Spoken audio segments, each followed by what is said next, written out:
बिस्मिल्लाहिर्रहमानिर्रहीम अस्सलाम वालेकुम।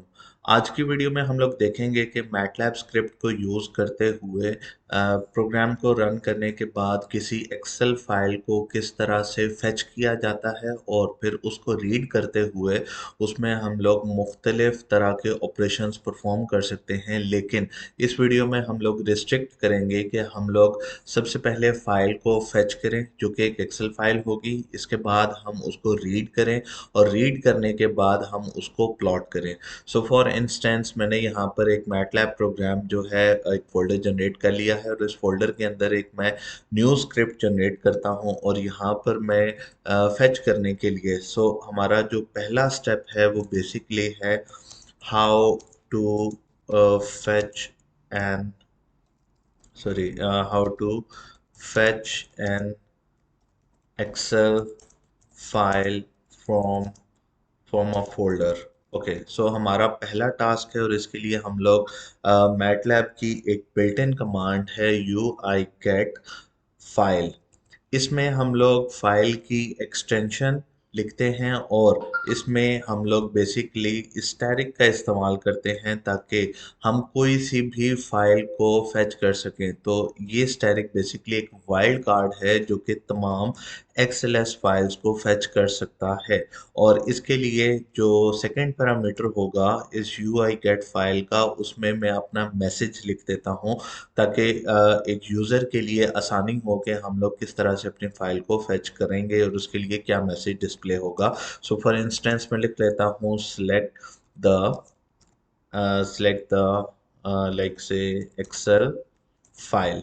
लेकिन अगर मैं इस एक्सेल फाइल को यहाँ पर फेच कर लूँगा तो मेरे लिए मुश्किल हो जाएगा कि मैं उसमें से फाइल पाथ और फाइल नेम किस तरह से सेपरेट करूँ। तो उसके लिए मैं यहाँ पर यूआई गेट के जो दो आउटपुट पैरामीटर्स हैं उनको चेंज कर लेता हूँ और उसके लिए मैं यहाँ पर लिख लेता हूँ लाइक फाइल नेम। इसमें मेरा फाइल नेम स्टोर हो जाएगा और इसमें मेरा फाइल पाथ आके स्टोर हो जाएगा। मैंने यू आई गेट को दो उसके दो आउटपुट जनरेट कर लिए, one is file name, other is file path. अब इसके बाद सबसे पहले मैं अपनी इस फाइल को सेव कर लेता हूँ और ये मेरे मैटलैब प्रोग्राम्स में सेव हो रहा है। लेट्स से इसे मैं नाम रख लेता हूँ रीड एंड एक्सेल फाइल। इस फाइल का नाम मैंने रीड एंड एक्सेल फाइल रख लिया है। तो नाम को रखते हुए आप लोगों ने ध्यान रखना है कि स्पेसेस या स्पेशल कैरेक्टर्स का इस्तेमाल आप नहीं कर सकते, इस वजह से मैंने अंडरस्कोर्स का इस्तेमाल किया। ओके, इसके बाद मैं डेस्कटॉप पे जाता हूँ और जाके मैटलैब प्रोग्राम्स के फोल्डर में एक एक्सेल फाइल को जनरेट कर लेता हूँ और इसके लिए सबसे पहले मैं यहाँ पे न्यू पे क्लिक करता हूँ और एक्सेल फाइल जनरेट कर लेता हूँ और इसका नाम लेट से मैं टेस्ट रख लेता हूँ।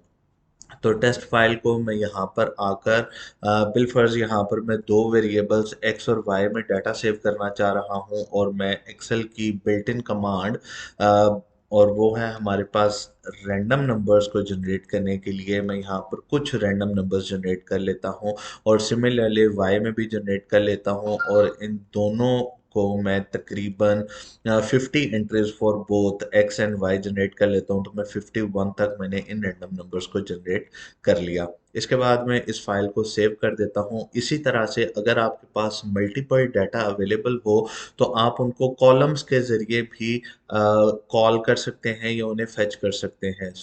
इस फाइल को मैं बंद करता हूँ और दोबारा से अपने मैटलैब के स्क्रिप्ट में जाता हूँ और यहाँ पर आने के बाद अब मैं सबसे पहले फाइल को रीड करूंगा। तो उसके लिए मैं एक्सएलएस रीड की कमांड का इस्तेमाल करता हूं और इस एक्सएलएस रीड की कमांड में एक और इनपुट आएगी जो कि एक इनपुट फंक्शन है जिसका नाम है full file. Full file basically एक ऐसी कमांड है जो कि हमारे फाइल पाथ को और फाइल नेम्स दोनों को एक साथ में फेच कर सकता है। मैं यहाँ पर जो दो आउटपुट हम लोगों ने यू आई गेट से सेव किए थे उसको मैं यहाँ पे कॉल कर लेता हूँ, दैट इज फाइल पाथ और फाइल नेम। इस तरह से मेरी रीड की कमांड यानी कि एक्सएलएस रीड की कमांड यहाँ पर कंप्लीट हो जाएगी। लेकिन कई दफ़ा ऐसा भी हो जाता है कि हमारा जो यूज़र होता है वो कोई भी फाइल सिलेक्ट नहीं करता। तो ओवरऑल मैं यहाँ पर एक इफ़ कमांड यूज़ कर लेता हूँ और एक एरर मैसेज को जनरेट कर लेते हैं, ताकि अगर हमारा यूज़र किसी तरह की फ़ाइल को जनरेट नहीं करता तो हम उसको किस तरह से ओवरऑल हमारा प्रोग्राम टर्मिनेट हो जाए। तो इसके लिए मैं यहाँ पर फर्स्ट ऑफ ऑल कमेंट में लिख लेता हूँ, read an excel, sorry it's excel file. और इस एक्सेल एस रीड की कमांड को अब मैं इफ और एल्स कमांड में ले जाऊंगा, ताकि अगर हमारा यूजर फाइल नेम फेच नहीं करना चाहता और वो ओवरऑल प्रोसीजर को टर्मिनेट करना चाहता है, तो हमारे पास एक मैसेज डिस्प्ले हो जाए। तो इसके लिए मैं यहाँ पर इफ की कमांड लिखता हूँ, और इज इक्वल, ये भी एक मैटलैब की बिल्ट इन कमांड है। और अगर फाइल नेम वो नहीं देना चाहता, यानी कि उसका पैरामीटर 0 होगा, तो ये हमारे पास जनरेट कर दे एक एरर मैसेज, यानी कि डिस्प। और इसमें मैं लिख लेता हूँ like user cancelled file selection. Okay, so ये एक एरर मैसेज जनरेट हो जाएगा, और इस एरर मैसेज को मैं यहाँ पर इस तरह से रख लेता हूँ। इसके बाद मुझे एल्स कमांड में ओवरऑल अपनी फाइल को रीड करना है, लेकिन जिस तरह से हम लोगों ने यूआई गेट फाइल को दो डिफरेंट आउटपुट्स में सेव किया था, सिमिलरली मैं एक्सेल एस रीड को भी तीन डिफरेंट आउटपुट्स में सेव कर लेता हूँ, जिनको मैं बाद में यूज़ करना चाहूँगा। तो इसके लिए मैं यहाँ पर तीन डिफरेंट आउटपुट्स ले लेता हूँ। Number one is data, number two is text, और नंबर थ्री इज़ रॉ। इन तीनों कमांड्स का डिफरेंट डिफरेंट प्रोसीजर, इनका डिफरेंट डिफरेंट आउटपुट जनरेट होगी, लेकिन हमें जो गर्ज है या जो हमें आउटपुट रिक्वायर्ड है, जिसको हम लोग फर्दर यूज़ करेंगे, वो है डाटा। तो डाटा में से अब हम लोगों ने फेच किस तरह से करना है, ये एक्सेल एस रीड की कमांड यहाँ पे कंप्लीट हो गई। इसके बाद मैं इफ़ लूप को यहाँ पर कंप्लीट करता हूँ, ताकि हमारी इफ़ एल्स की कंडीशन यहाँ पर टर्मिनेट हो जाए।